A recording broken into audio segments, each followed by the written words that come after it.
Chapter 14. The Forest of Larethil. The light of dawn filtered through the clouds as the group halted before the living wall of trees that marked the beginning of the Forest of Larethil. The trunks, tall as ancient towers, seemed to absorb the daylight itself. The wind whispered in a tongue so old that even Kalor fell silent. "This is as far as we go," he said at last. "The horses won't be of any use beyond this point."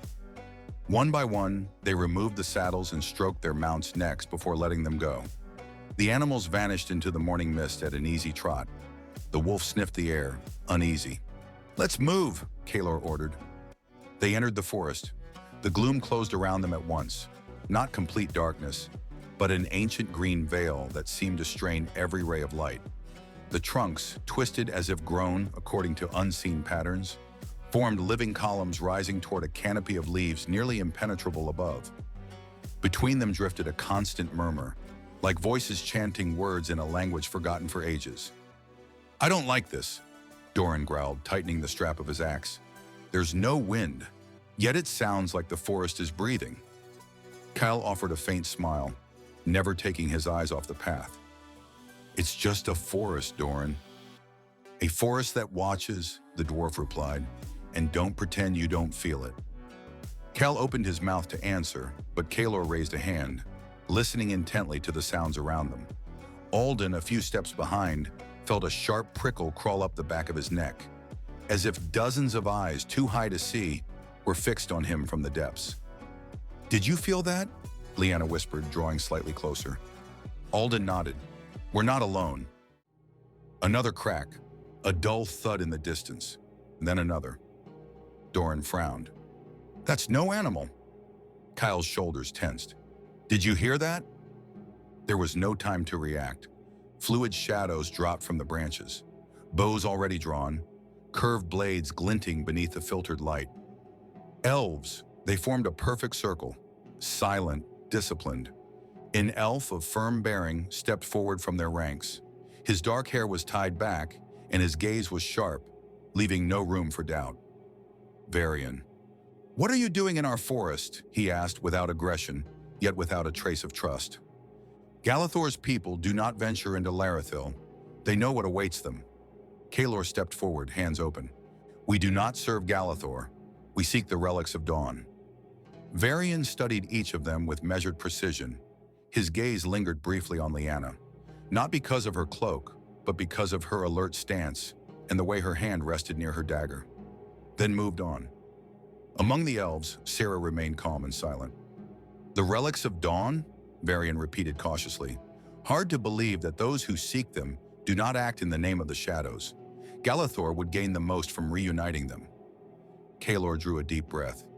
"The bearer of the mark is with us. The prophecies name him. He must gather the relics to face what is coming." Varian narrowed his eyes, skeptical. "The bearer? And which of you claims to be him?"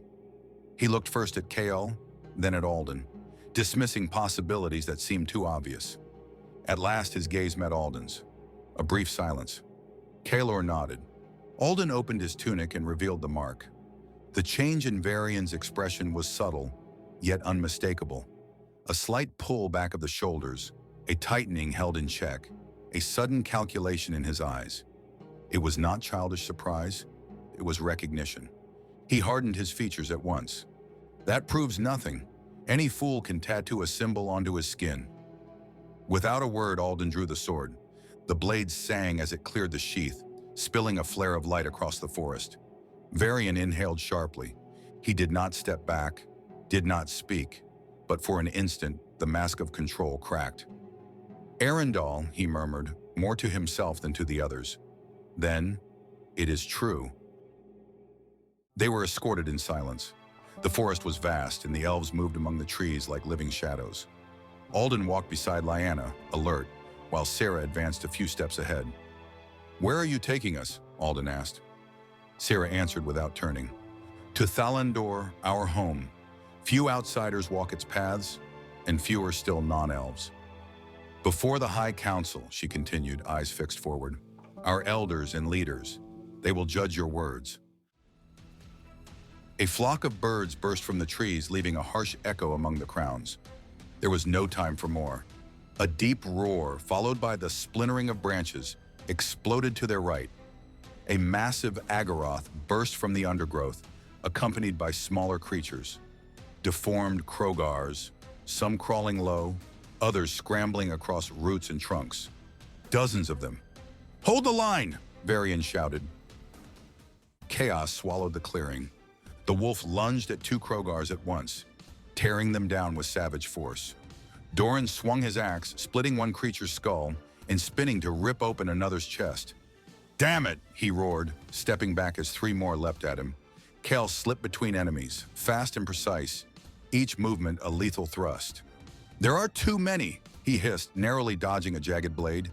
Surrounded, Kaler raised his sword and barely leaned aside in time as a claw grazed his cheek. The blow would have split his face in two.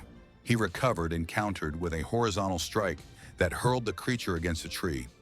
The elves, swift and disciplined, moved through the forest with lethal precision. Some fought up close with their curved blades, forming an agile, unyielding wall around the group, while others fired from the rear, shielding their companions beneath a calculated rain of arrows.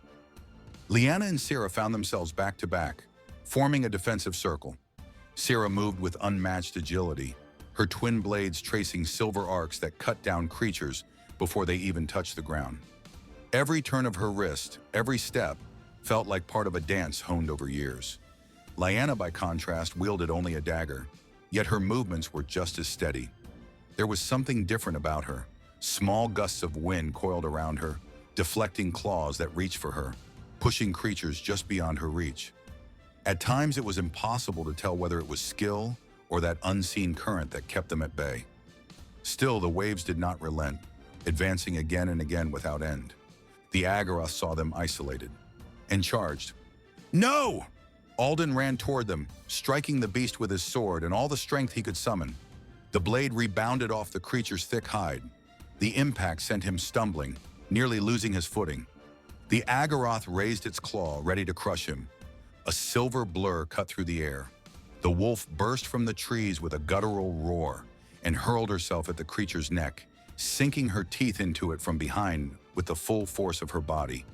The Agaroth bellowed in fury and, with one brutal motion, flung her several meters away. The wolf crashed through the brush, rolling to a stop. Alden felt a burning pulse ignite in his chest. Heat surged upward like a thread of fire along his spine. His pupils widened. An amber flash lit his eyes. The world seemed to slow. When the Agaroth turned toward him, Alden dodged the claw with a movement he did not understand, and guided by an impossible surge of strength and precision, drove Arundel into the creature's abdomen. The monster roared. From the wound, a red radiance erupted, illuminating the Agaroth from within as though a fire were trapped beneath its skin. The smell of burning flesh filled the air. Alden screamed, not in fear, but swept along by the power coursing through him. The Agaroth staggered, cracked, and fell backward with a thunderous crash, dead. The silence that followed felt deeper than before. Sarah stood frozen, staring at him with a mixture of shock and alarm. Lyanna whispered his name, barely audible. "Alden!" He tried to answer, but the breath left him all at once. He took a step toward them. Then he felt it. A brush, an ancient breath, as if the forest itself leaned toward him.